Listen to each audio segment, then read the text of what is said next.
Bueno, bienvenidos a esta nueva sesión. Mi nombre es Valeria Hurtado, soy la coordinadora de gestión y desarrollo urbano de capacidades locales en WRI México. El día de hoy abordaremos el tema a partir de la siguiente estructura: ¿qué es la gentrificación?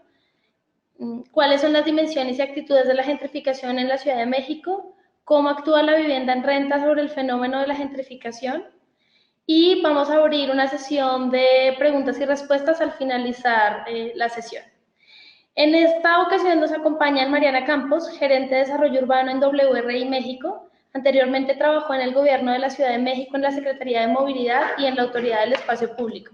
Además trabajó en el Consejo Nacional de Población y colaboró en ITDP México. Actualmente es profesora en la licenciatura de urbanismo de la UNAM, es geógrafa por la UNAM y tiene una maestría en planeación urbana y regional en la London School of Economics.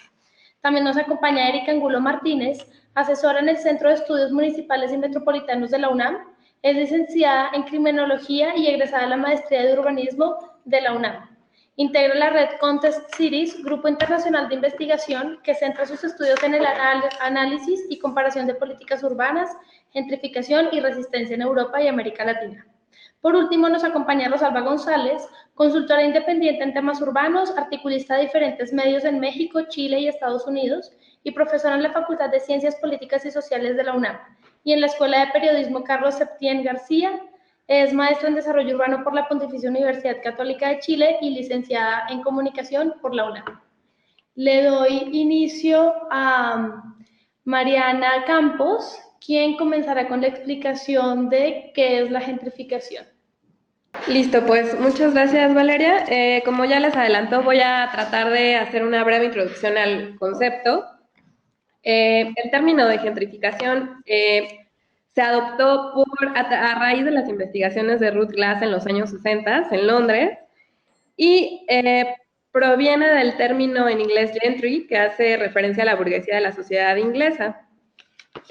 Actualmente hay una controversia respecto a si se debe o no retomar este concepto en contextos distintos a los contextos en los que se originó, y también sobre si se debe castellanizar o no el término. Se ha tratado de impulsar el uso de términos como aburguesamiento o de decir que al hablar de gentrificación en realidad de lo que estamos hablando es de un fenómeno de segregación espacial en las ciudades. Lo que es cierto es que el uso del término gentrificación se ha generalizado y se usa cada vez más no solo en la academia y en círculos de estudiosos del fenómeno urbano, sino también en medios, en redes sociales, en círculos menos especializados. Hay un uso muy cotidiano e incluso se utiliza casi como sinónimo a la cultura o estética de lo hipster, por lo que es importante saber a qué nos referimos cuando hablamos de gentrificación. No existe un consenso sobre la definición clara, sin embargo hay algunas cosas que todos coinciden en que suceden, ¿no? Primero, consiste en una transformación urbana que se refleja en una renovación física del entorno construido que antes estaba en un estado de deterioro. Segundo, esta transformación urbana hace que las zonas sean atractivas para sectores de la población distintos a los originales, entonces hay una sustitución de población. También hay un cambio en las actividades comerciales y sociales que se dan en las zonas y en el paisaje urbano, ¿no? En la imagen urbana. Además, hay un aumento en el precio del suelo y de la propiedad y, consecuentemente, los pobladores que llegan a estas zonas son pobladores que tienen mayores ingresos a los anteriores. Y, finalmente, el elemento característico de la gentrificación es el desplazamiento de la población original que ante la alza de precios no puede pagar la renta o el precio del suelo y tiene que salir de la zona en la que originalmente vivían, ¿no? Además, si no hay una atracción suficiente de pobladores, lo que puede suceder en estas zonas es que hay un uso que puede ser mayoritariamente comercial, de oficinas u orientado al turismo. ¿Y dónde se dan estos fenómenos? Pues primero es importante establecer que es un fenómeno que se da en todo el mundo, en distintas ciudades, y bueno, que en cada ciudad hay contextos diferentes que hacen que el fenómeno no sea igual en todos lados, pero es algo que se ha visto en varias ciudades del mundo.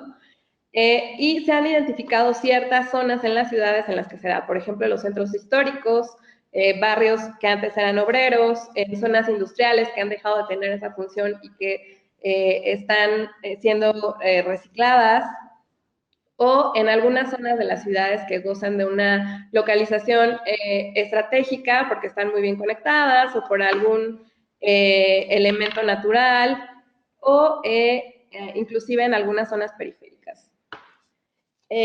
Una vez que sucede, los usos a los que se orientan estas zonas son principalmente residenciales, zonas comerciales, distritos financieros o zonas orientadas a la atracción de turismo. Finalmente, bueno, no finalmente, ¿por qué sucede la gentrificación? Hay dos explicaciones. Una establece que la causa está del lado de la demanda, es decir, del lado de los consumidores, y sostiene que la gente llega a colonizar, por así decirlo, áreas que antes estaban en deterioro, y que a esta llegada de personas la sigue la inversión inmobiliaria y las acciones de gobierno.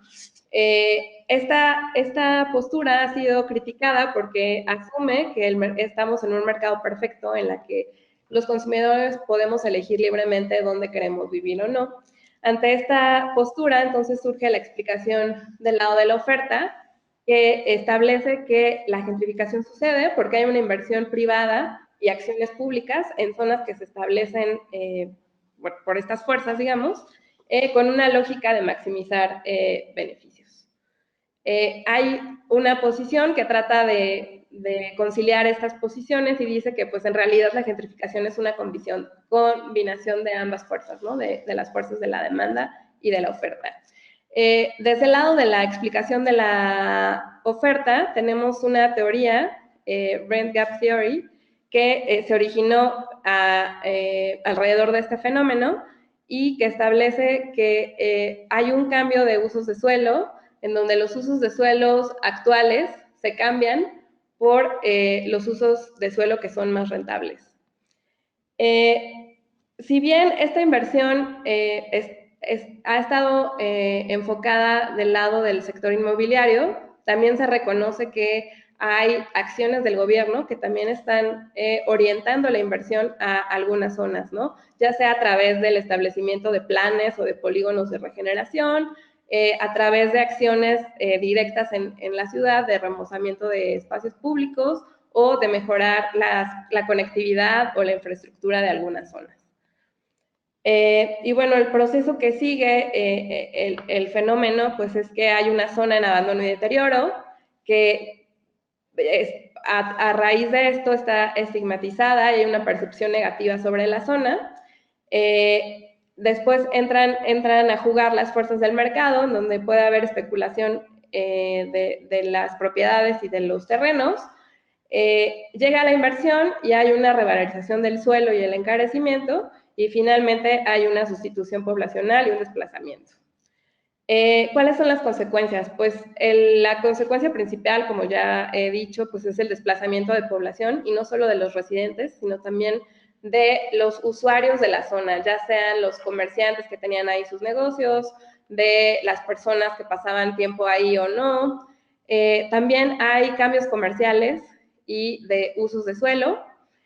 También se habla de un desplazamiento simbólico, es decir, no solo estamos desplazando a la población porque no puede pagar una vivienda, sino también porque los nuevos usos comerciales, la nueva oferta de servicios están orientadas a otro perfil que no responde a sus posibilidades económicas. Es decir, si pensamos en tiendas de productos orgánicos o cafés, son conductas de consumo a las que no responden al perfil de la población original. También tenemos cambios, no solo hay cambios sociales y económicos, sino también demográficos. Hay un cambio en la estructura de los hogares, un cambio en el nivel de educación de la población, y bueno, todo esto puede generar tensiones entre los pobladores originales y los nuevos, y pues movimientos de resistencia ante alguna intención de rehabilitar un espacio o ante la llegada o construcción de nuevos complejos habitacionales, ¿no? Y bueno, estamos ante un dilema. Por un lado, la densificación y la consolidación de las zonas centrales en la ciudad es algo que queremos que suceda para contrarrestar la expansión territorial de las ciudades, ¿no? Queremos cada vez tener más ciudades más compactas, que ocupen una menor huella en el espacio.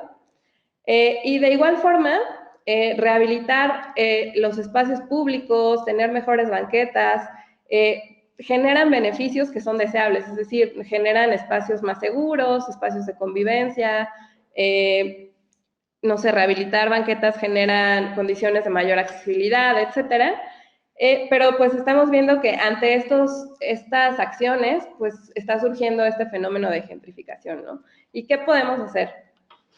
Pues yo creo que el papel del Estado es fundamental para tratar de regular quién se queda con el aumento de valor en las zonas, ¿no? Hasta este momento, cuando menos en México, el aumento en el valor se está quedando en manos de privados, por lo que creo que es indispensable empezar a discutir la puesta en marcha de instrumentos de captura de valor que permita redistribuir estos beneficios para generar ciudades más equitativas, ¿no? Podemos también voltear a ver qué se han hecho en otras ciudades para tratar de hacer frente a este fenómeno, en los que se regule de alguna forma la actuación de los privados en estos procesos, y bueno, de lo que más adelante les hablarán las otras ponentes. Finalmente los dejo con estas reflexiones. ¿Es posible revitalizar sin generar gentrificación? ¿Hay gentrificación en las ciudades mexicanas? ¿Y de qué tamaño? O sea, ¿de qué estamos hablando? ¿Y qué hacer para construir ciudades más inclusivas sin dejar de perseguir estas acciones de mejoramiento de espacios y densificación de las ciudades centrales? Hasta aquí mi intervención. Muchas gracias. Le vamos a dar la palabra a Erika Angulo, que nos va a hablar sobre un estudio que realizaron en la Universidad Autónoma de México en Ciudad de México sobre procesos de gentrificación.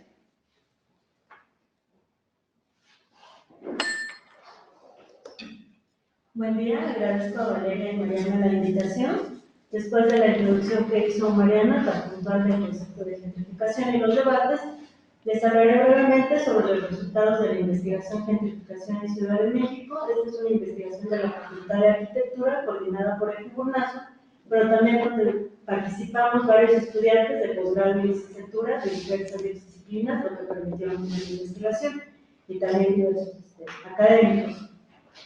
La investigación duró 3 años, de 2014 a 2016. Hubieron diversos productos, yo únicamente me centraré en 2, que son la construcción de un índice para medir la gentrificación y la aplicación de una encuesta en la Ciudad de México sobre gentrificación. Y como bien sintetiza Iván Díaz en la introducción del libro Perspectivas del estudio de la gentrificación en México y América Latina, desde los últimos años de la década pasada, han proliferado en América Latina los estudios y artículos, investigaciones en torno a este fenómeno. Sobresalen en Chile los estudios de Insulza, Francisco Sabatini, López Morales, etc. En cuanto a la Ciudad de México, los estudios se han centrado en estudios de caso muy particulares, sobre todo en zonas con algún valor histórico arquitectónico, como en la Colonia Condesa, el Centro Histórico, etc. Aquí fueron pioneros los trabajos de Víctor Delgadillo, Luis Salinas, Alejandra Leal, entre otros. Ahora, en el marco de esta investigación, lo que interesaba era salir del estudio de caso, es decir, del barrio, y trasladarnos a generar un panorama general de los cambios socioterritoriales a nivel urbano y no solo a escala barrio. ¿Sí se escucha? Se está escuchando un poco de eco. Es decir, nos interesaba saber qué pasa en toda la ciudad. Como comentaba ahorita Mariana, una de las interrogantes importantes era saber, ¿hay gentrificación en las ciudades mexicanas y en qué dimensiones, ¿no? Y es un tema que debe ser o no atendido por la política pública. Entonces, después de la revisión de la literatura académica, el primer paso fue la construcción de un índice de transformación socioespacial, ITSE por sus siglas, el cual registra los cambios socioespaciales atípicos en las AGEB o áreas geoestadísticas básicas, es decir, aquellos cambios que están por encima del promedio de la ciudad.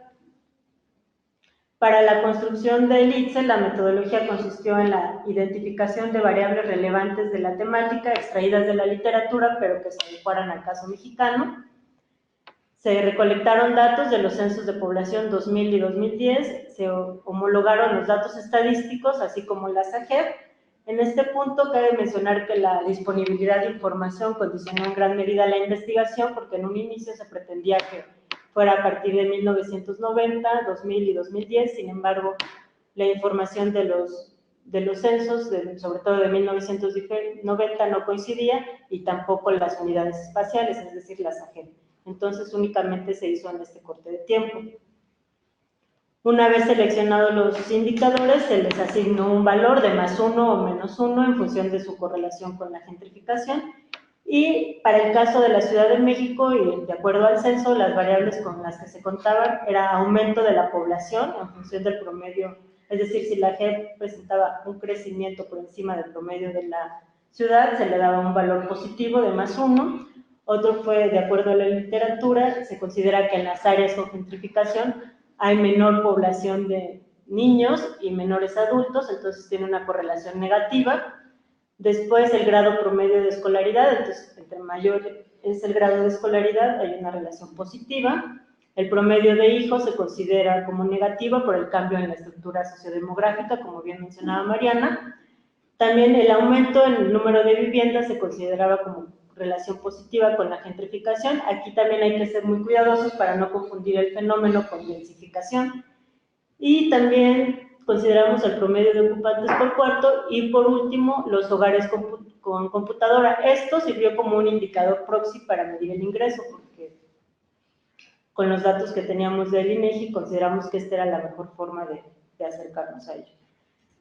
El resultado se obtiene en el siguiente mapa. Se clasificaron las AGEB en 7 categorías, sin cambios: gentrificación ligera, media o avanzada, y declinación, es decir, el proceso contrario, como ligera, media y avanzada.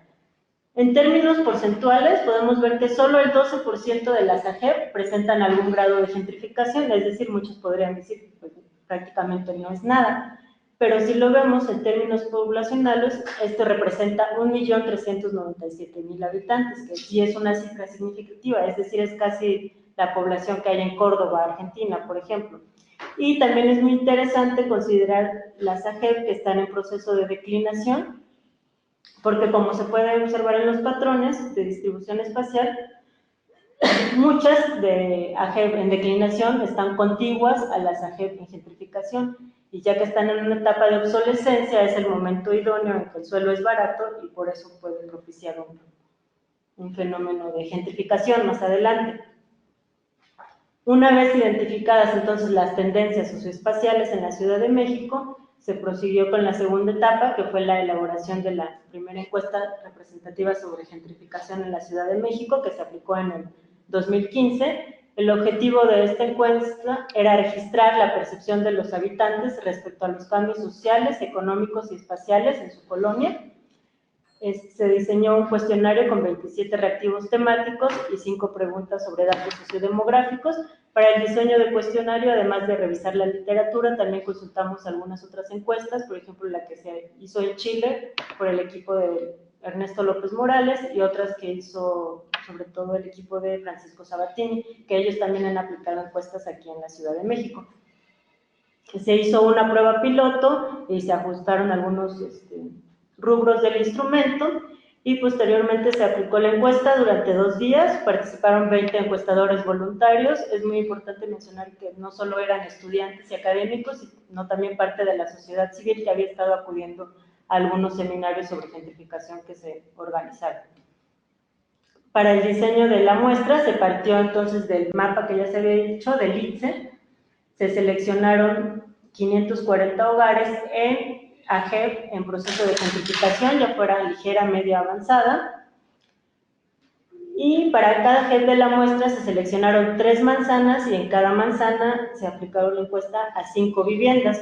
a partir de un método aleatorio. El error de la muestra es de 4%, es decir, tiene una representatividad la encuesta del 96% para la Ciudad de México.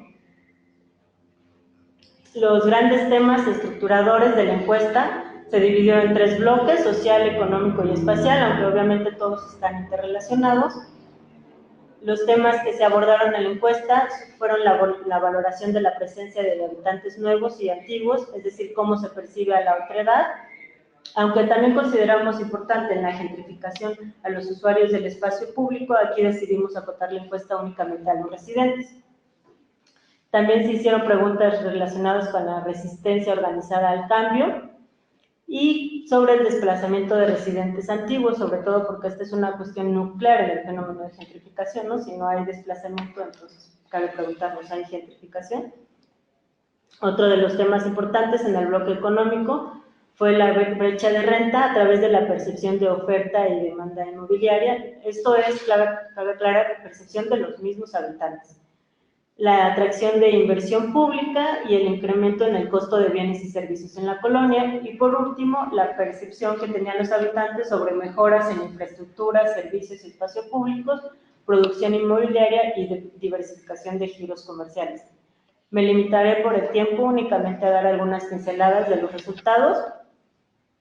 Un tema importante era definir, bueno, quiénes eran los habitantes nuevos y quiénes los habitantes antiguos. Antes de aplicar la encuesta, como no sabíamos, bueno, qué hogar exactamente íbamos a encuestar, no sabíamos si el habitante era nuevo o antiguo. Entonces, una vez recabados los datos, se hicieron varias pruebas de cortes en el tiempo y determinamos que a partir de los 10 años de residencia, las respuestas cambiaban drásticamente. Entonces se identificaron como vecinos nuevos aquellos que llevan 10 años o menos viviendo en la colonia, y como vecinos antiguos aquellos que llevan más de 10 años viviendo en la colonia.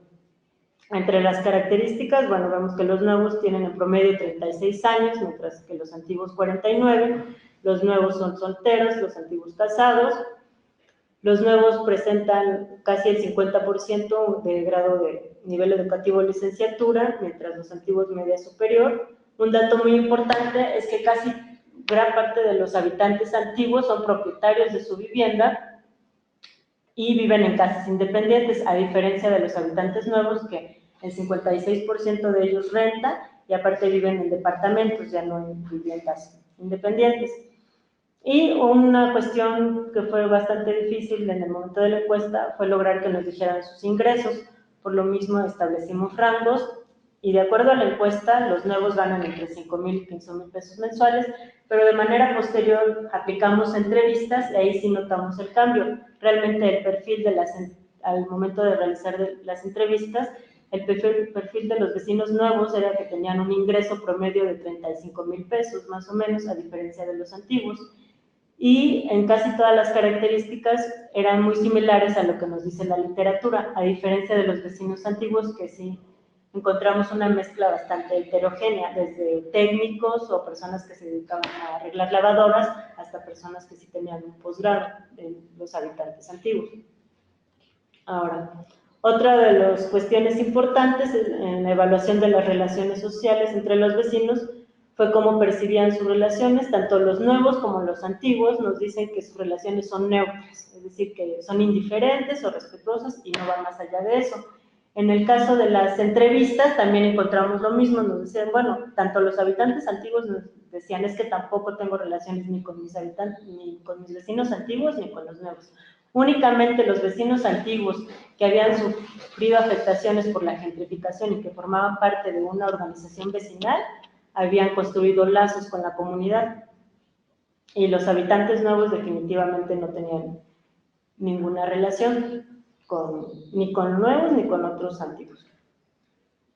En cuanto a la percepción de problemas, identificamos que los vecinos antiguos atribuyen a los nuevos la deficiencia de los servicios urbanos, el encarecimiento de la vida en la colonia, y se registra un aumento en la percepción de inseguridad. Aquí vemos que también los vecinos nuevos encuestados atribuyen a los otros recién llegados estos problemas, lo que es bastante curioso. En cuanto a la dimensión espacial, Aquí fueron bastantes preguntas y realizamos bastantes cruces para ver cómo se relacionaba la dimensión económica y espacial con la sociodemográfica, pero entre los resultados principales encontramos que en el 90% de los encuestados perciben un incremento de renta en la SAGEP con gentrificación ligera, es decir, es donde más se nota o es más drástico el cambio. Ya en la gentrificación media y avanzada ya no es tan perceptible el aumento de renta, pues porque la población residente antigua ya, en teoría, ya fue desplazada. También se percibe casi en un 80% un aumento en el costo del predial, esto en el caso de los residentes antiguos encuestados. Todos los encuestados, entre el 60 y el 87%, según el grado de gentrificación, perciben una alta actividad constructiva, y el 60% percibe nuevos giros comerciales. Este rubro también, cuando hicimos las entrevistas, fue muy importante porque los habitantes antiguos nos decían, bueno, en realidad a mí no me molesta que vengan habitantes nuevos a vivir en mi colonia, lo que sí me molesta son las nuevas dinámicas que se instauran en el barrio, es decir, los nuevos giros comerciales, los bares, etc., y que aparte no son accesibles económicamente para los vecinos antiguos. En cuanto al desplazamiento, la encuesta, si lo vemos en términos cuantitativos, vemos que no pasa del 30%. En cuanto al desplazamiento, observamos que en términos cuantitativos la encuesta no registra un desplazamiento mayor al 30%. Entonces, bueno, muchos dirían, bueno, 30% podríamos decir que no hay gentrificación o no es significativa. Pero como les decía, en las entrevistas descubrimos que lo que sí existe es un desplazamiento simbólico, porque los vecinos ya no se sienten bien en el barrio y se sienten de cierta forma excluidos. Y lo que es bastante interesante es que el 72% de los encuestados... Bueno, quiero abordar, antes de entrar directamente al proceso de gentrificación, hablar un poco de el panorama general de la vivienda en renta en el mundo en general. Primero, hablar de que el mundo es un mundo de propietarios, ¿no? Por diversas razones, el promedio de los hogares, 3 de cada 10 hogares en el mundo, habita en alguna forma de arrendamiento. Eso quiere decir que gran parte de la población es propietaria. Sin embargo, ya cuando nos vamos a los datos a nivel país, este fenómeno cambia y varía muchísimo. No hay datos específicos que arrojen una correlación entre las variables económicas o el aspecto de desarrollo económico del país que esté vinculado con una mayor o menor tasa de arrendamiento, pero sí sí hay dos datos que se pueden correlacionar con este fenómeno. Uno es la tasa de urbanización, es decir, a mayor tasa de urbanización, los países tienden a tener mayor tasa de arrendamiento, y el otro es el de la tradición jurídica, es decir, cómo se manifiesta en términos jurídicos, normativos, la vivienda en renta en los países. Por ejemplo, la tradición alemana favorece bastante a los inquilinos y eso, por lo tanto, promueve una mayor tasa de arrendamiento. En el caso de América Latina tiene una gran tasa de propietarización. Eso es porque los estados se han vinculado generalmente a proveer de vivienda en propiedad, sobre todo para las clases bajas. En ese caso, el caso específico de México y el de Perú son casos bastante emblemáticos porque proveyeron a una gran cantidad de población de ingresos medios y bajos de vivienda en propiedad en zonas periféricas, ¿no? Y eso, bueno, deviene en varios problemas que voy a explicar un poco más adelante. Bueno, y otro fenómeno también vinculado con la vivienda, porque hay más vivienda en propiedad en el caso de México, no solo el Estado proveyó de vivienda de interés social, sino que formalizó a través de dar títulos de propiedad a las zonas que se atribuyeron vivienda en zonas informales, ¿no? Y eso también aumentó la tasa de vivienda en propiedad. Pero aquí quiero hablar un poco de las ventajas de la vivienda en renta. ¿no? Ahora, ahí pongo un asterisco porque estas ventajas no necesariamente son para todos los rangos de la población, sino para rangos específicos, porque, bueno, hay la gente con mayor ingreso socioeconómico, a lo mejor no, digamos, esa vivienda en propiedad le ofrece ciertas características, y también para ciertos rangos de las clases bajas, que la vivienda en propiedad le da pues le da mayor seguridad en ciertos aspectos. Pero la vivienda en renta, sobre todo en América Latina, para las clases medias, provee de mayor flexibilidad. Es decir, esta flexibilidad se da a través de estas modificaciones que se dan al estatus familiar, digamos, si estoy soltero, si estoy casado, la parte del trabajo, es decir, me puedo movilizar más fácilmente, cambiar de vivienda si estoy estudiando o si trabajo o si quiero vivir en otro país para estudiar o para trabajar. La vivienda en renta provee esta flexibilidad. El otro punto es el de la ubicación y por lo tanto la densificación. En Estados Unidos hay un dato que habla que el 42% de los inquilinos vive en la ciudad central, en contraposición con el 23% que son propietarios y viven en las zonas suburbanas. Esto quiere decir que generalmente la oferta de la vivienda en renta está ubicada en las zonas centrales y por lo tanto tiene mayor acceso a servicios, mejor ubicación de transporte, etcétera, ¿no? Y esto también está vinculado con que la vivienda en renta está relacionado con el tema de la densificación. La vivienda en renta generalmente, y lo comentaban en las presentaciones pasadas, generalmente es vivienda multifamiliar. Eso quiere decir que la gente renta departamentos en edificios, ¿no? A diferencia de la gente que tiene vivienda en propiedad, generalmente es unifamiliar y en la periferia. Entonces, digamos, la vivienda en renta provee esta también característica que no solo es positiva para los habitantes, sino para la ciudad en general, porque disminuye también pues los viajes, estos viajes que provocan también contaminación, etcétera. O sea, para temas de sustentabilidad también es positivo. Y otro dato que es interesante a través de diversas investigaciones, entre ellas las investigaciones que mencionaban hace un momento de Sabatini en Chile, que también las hizo en Ciudad de México, la vivienda en renta también está vinculada con menores procesos de segregación. Es decir, cuando hay mayor tasa de renta en ciertas zonas de la ciudad, generalmente hay una mixidad social que provoca, por el acceso también por los costos, provoca una mayor integración de distintos grupos socioeconómicos en zonas centrales. Sin embargo, bueno, a pesar de que todo esto pareciera como muy bonito, hay problemas con el costo de la renta, ¿no? Hay diversos factores por los que el costo de la renta en las zonas centrales aumenta. Está vinculado obviamente la oferta y la demanda del mercado inmobiliario, pero aquí quiero enfocarme un poco a la tradición jurídica, justamente retomando el tema que mencioné hace un momento, porque provoca también este modelo de gentrificación, ¿no?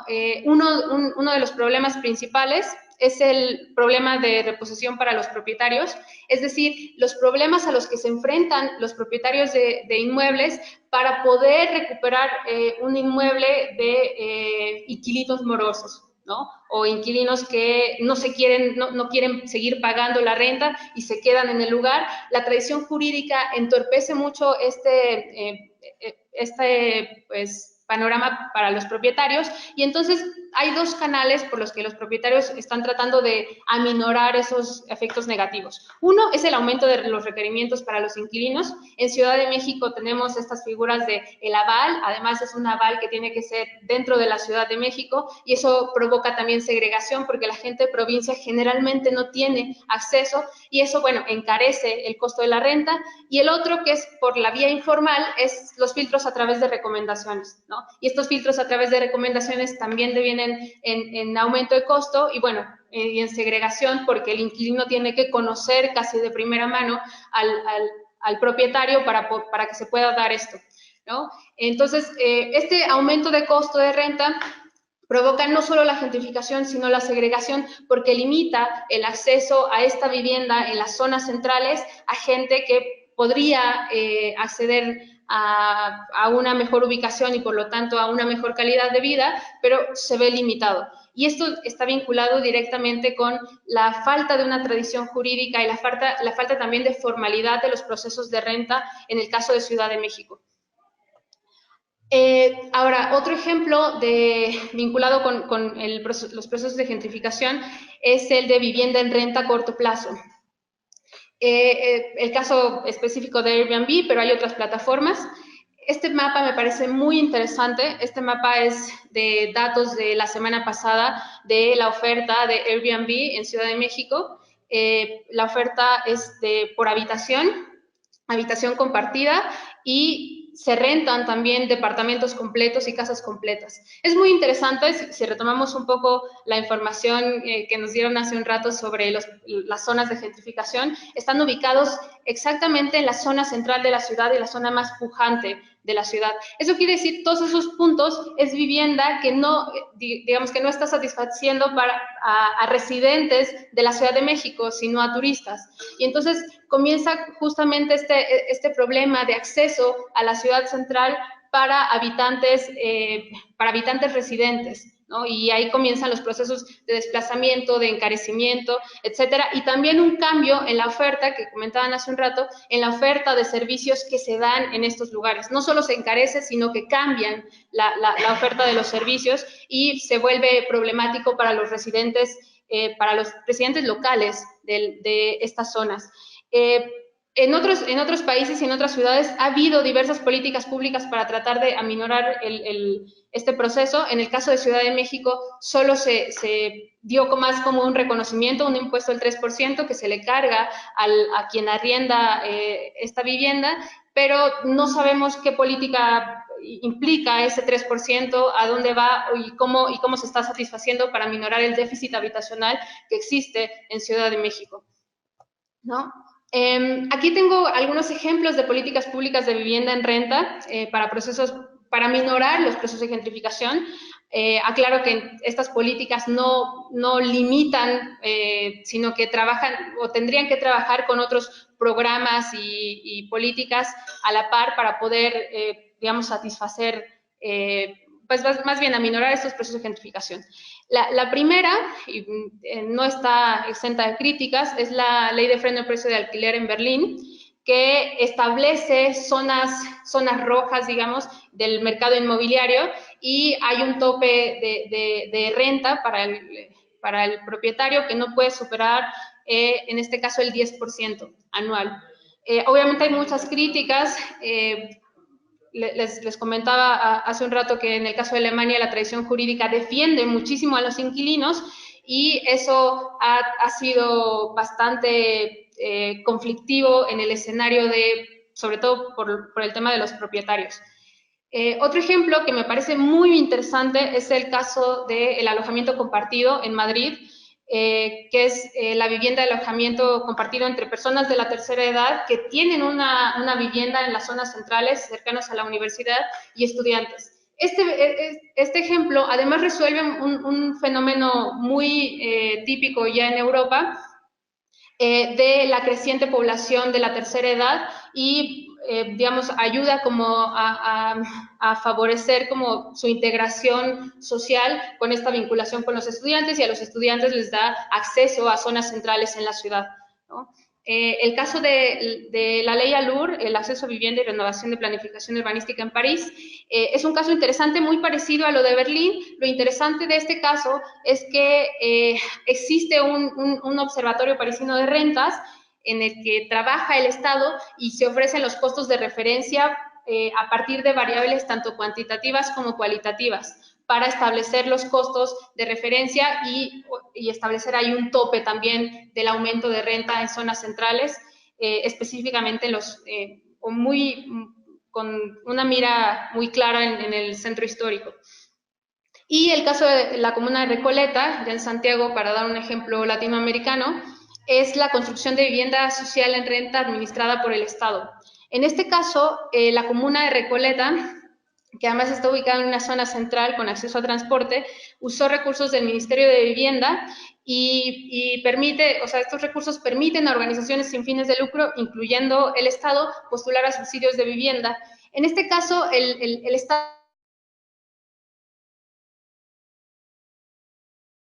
a un grupo socioeconómico de ingresos bajos y medios para que puedan satisfacer la demanda de vivienda en una zona muy bien ubicada, ¿no? Y este es un caso que me parece muy interesante y ha sido hablado porque recientemente se habló del tema en Chile. Y aquí tengo algunas recomendaciones vinculadas justamente con este fenómeno y con lo que hablamos de estos ejemplos. Lo primero, en el caso de Ciudad de México, es que no se mide con efectividad el fenómeno de arrendamiento, porque hay una alta tasa de informalidad en el fenómeno de arrendamiento en Ciudad de México y por lo tanto no se tienen datos claros sobre estas características, ¿no? Sobre todo el fenómeno de subarrendamiento, como en el caso de plataformas como Dada Room o Comparto Depa, ese fenómeno se da de palabra y sobre todo la calidad o sea, las características en los que se llevan a cabo no están reconocidos y se tiene que satisfacer como esa información para poder abordarlo a través de las políticas públicas y reconocer cómo se da esa movilidad de vivienda en temas de arrendamiento. El otro son la creación de políticas públicas que permitan a sectores de ingresos medios y bajos vivienda en renta en zonas centrales, el ejemplo que veíamos ahora de la comuna de Recoleta en Santiago. Otro punto es la participación del Estado en la regulación de calidad y costos de vivienda en renta. Esta parte es muy importante porque esta regulación no tiene que necesariamente ser a favor de los inquilinos, sino que tiene que haber un equilibrio entre los intereses de los propietarios y de los inquilinos para que así pueda haber un equilibrio y una mejor oferta y demanda en esta forma de vivienda. Los controles de renta equilibrados, que se determinen en relación con valores de mercado y variables con el comportamiento de la inflación, que está vinculado con la participación del Estado, obviamente, que digamos, no lleguemos como a este rollo de que el mercado se autorregule solo, sino que haya una participación del Estado en esta regulación para evitar, pues, aumentos de renta que no estén relacionados directamente con la calidad de la vivienda y las características de la zona, ¿no? Otro es que el Estado pueda promover la producción de vivienda en renta en zonas centrales y no en la periferia. Es decir, digamos, cambiar el esquema que ha tenido los estados en América Latina, especialmente en México, de la producción de vivienda propiedad en zonas periféricas, y cambiar el esquema a ofertar vivienda en renta en zonas centrales, también por una necesidad de densificar estas zonas y ofrecer mejor calidad de vida a la población. Y por último, bueno, dejo esta reflexión sobre, digamos, que resume gran parte de lo que comenté aquí, de que la vivienda en renta se puede convertir en una alternativa eficiente y efectiva para resolver el déficit habitacional, y no solo el déficit habitacional, sino vinculado con una mejor calidad de vida, pero es importante que haya una participación del Estado para evitar que esta nueva oferta de vivienda en renta promueva la segregación y la gentrificación en zonas centrales. Y, no avanza. Eso sería todo. Y con eso termino mi presentación. Nos vemos a la sesión de preguntas. Gracias. Muchísimas gracias, Mariana, Erika y Rosalba. Muy interesantes todos los puntos que acaban de compartir con nosotros. Tenemos un montón de preguntas, nos quedan 10 minutos por todos los retrasos que tuvimos con el audio, pero bueno, sale esta primera pregunta que como que reúne algunas de las cosas que las tres han mencionado. Mariana, ejemplo de algún instrumento utilizado y que esté vigente para la captura de valor en este tipo de zonas. Tú mencionabas que esa es una de las recomendaciones hacia los estados y es tener efectiva captura de valor del suelo para evitar procesos de gentrificación. No sé si nos puedes hablar un poquito sobre eso. Pues bueno, en ciudades mexicanas creo que casi no hay ejemplos, pero tenemos el ejemplo de Bogotá, en donde se capturan las plusvalías. Y bueno, o sea, hablar de esto no es fácil. Hace un año o hace 2 años se intentó impulsar desde el gobierno de la Ciudad de México y debido a distintas cosas, hubo bastante oposición, no se pudo comunicar exactamente qué es lo que se buscaba, y son políticas que requieren de una voluntad política muy importante, y son vallas difíciles de implementar, no es sencillo, pero pues se ha hecho en contextos similares a los nuestros, ¿no? Y pongo el caso de Bogotá. Quiero destacar que no basta con decir, bueno, vamos a capturar valor y ya, ¿no? Debe estar acompañado de mecanismos que nos permitan como ciudadanos conocer cuántos recursos se están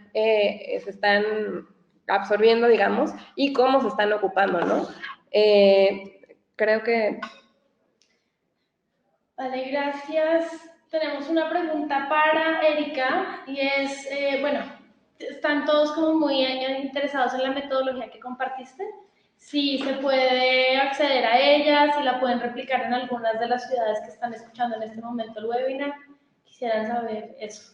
Claro, la ventaja de la metodología es que de acuerdo a la ciudad donde se aplique se pueden elegir las variables, obviamente que estén relacionadas con la gentrificación, y la fórmula del mapa es muy sencillo, está publicado en un artículo de Academia 22 de EFI, y ahí viene desglosada toda la metodología, lo encuentran en internet, está editada la revista por la Facultad de Arquitectura.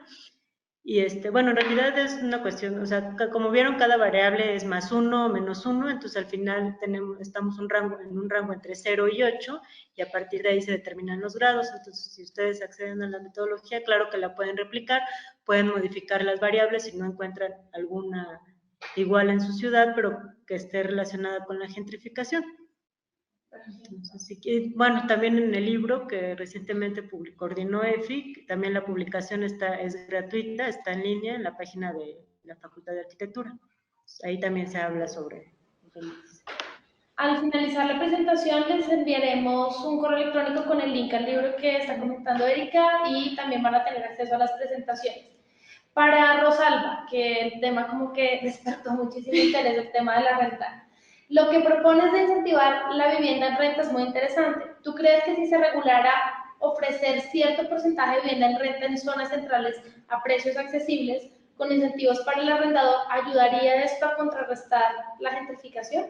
Claro, sí ha habido intentos, obviamente, de hecho en la Colonia Juárez, que muchos de ellos se han quedado en papel, de promover a través de densificación, promover también esta vivienda de interés social o vivienda social o vivienda asequible, ¿no? Que ya son grados distintos, y eso ayuda a la mixidad también de la población. Esos procesos son interesantes porque además en el caso, por ejemplo, de la Colonia Juárez, está en una ubicación extremadamente privilegiada, ¿no? Y eso también ayudaría a que esta gente en unas generaciones, seguramente por el contexto en el que está, pudiera, digamos, ascender en nivel socioeconómico en las siguientes generaciones. Pero sí se necesita la participación del Estado en esa estructura, porque generalmente el mercado inmobiliario tiene una fuerte presencia cuando se llevan a cabo proyectos de este tipo. Entonces, sí, la regulación del Estado sí es fundamental para poder proveer, o sea, de que cuando se den procesos de vivienda en renta o proyectos vinculados con vivienda en renta, si no participa el Estado, generalmente va a ser contraproducente. Relacionado con eso mismo, con ese mismo tema, nos preguntan cuál es el porcentaje de subsidio en el proyecto de Chile y cuál pudiera ser el porcentaje de subsidio en México.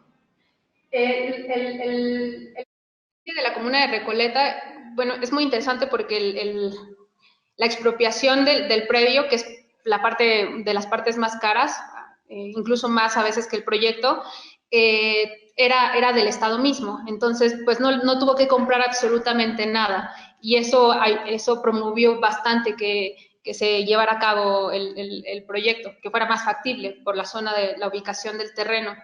Y la otra es que el subsidio, digamos, se hace una selección de población con un ingreso de renta medio, medio bajo, y lo interesante también que pueden acceder al subsidio migrantes, porque en el caso de Chile la población migrante es muy, muy grande, y entonces le da también como facilidades a los migrantes acceder a esa vivienda, y digamos, la vivienda en renta, ahí el porcentaje vinculado con el ingreso del arrendador es del 25%, o sea, solo pagaría una cuarta parte de lo que se paga normalmente en el mercado en la zona.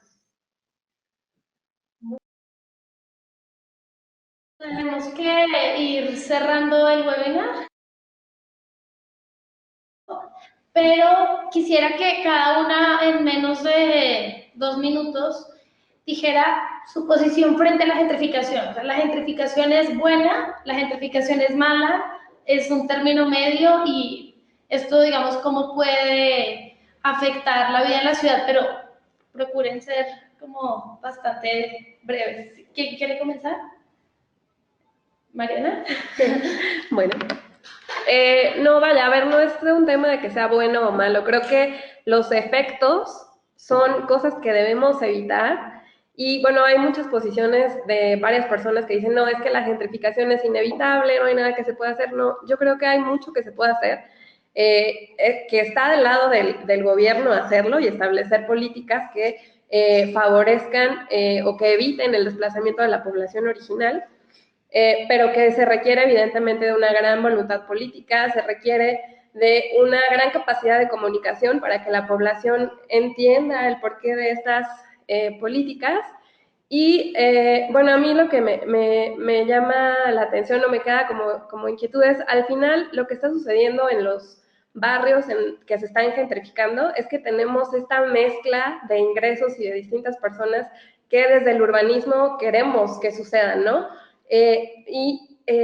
Si bien, como Erika nos comentó, no es que haya fricciones, pues tampoco es que haya una convivencia, ¿no? Hay indiferencia y no se están generando estos procesos que esperábamos con ganas, ¿no? Los urbanistas de cuando hay una mezcla de ingresos, de composición de hogares, etcétera. Entonces, creo que esa es una reflexión interesante que nos queda, que está haciendo falta, ¿no?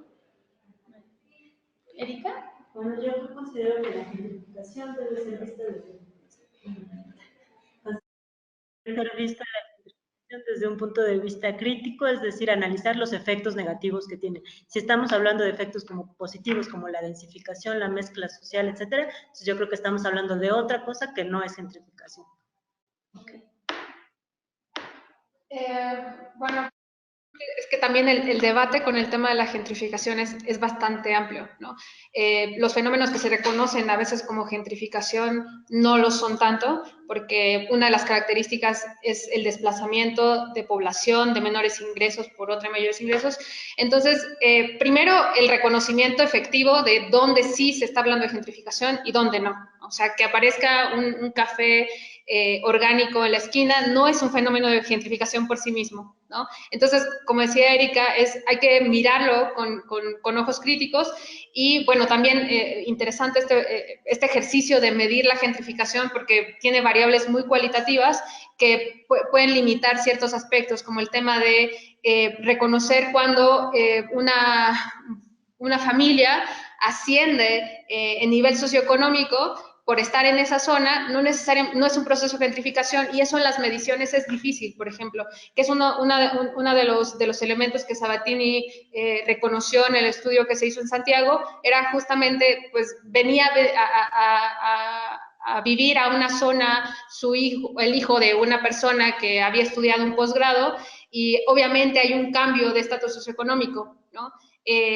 Bajo ciertas mediciones eso podría implicar gentrificación, pero en realidad es la misma población que está cambiando de nivel socioeconómico. Entonces, bueno, en este tema de la gentrificación también no es algo que sea bueno o malo, simplemente es un fenómeno que se está dando y hay que reconocer como todos estos elementos para poder abordarlo desde las políticas públicas de la manera más efectiva posible y evitar, por tanto como sea posible, los fenómenos negativos, ¿no?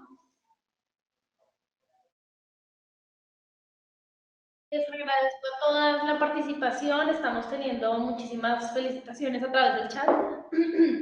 Creo que se abordó el tema desde tres miradas muy interesantes. Nos están haciendo muchas otras preguntas, pero el tiempo ya no nos da.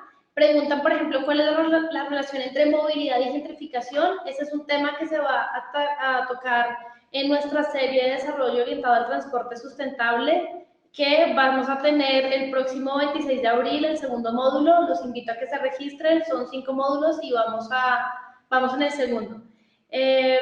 Pues pueden mantenerse informados de toda nuestra programación en nuestra página de cityfixlearn.org o a través de nuestras redes sociales, Facebook WRI México-Ciudades y Twitter WRI México-Ciudades. Muchísimas gracias por asistir a este webinar y los esperamos en la próxima sesión.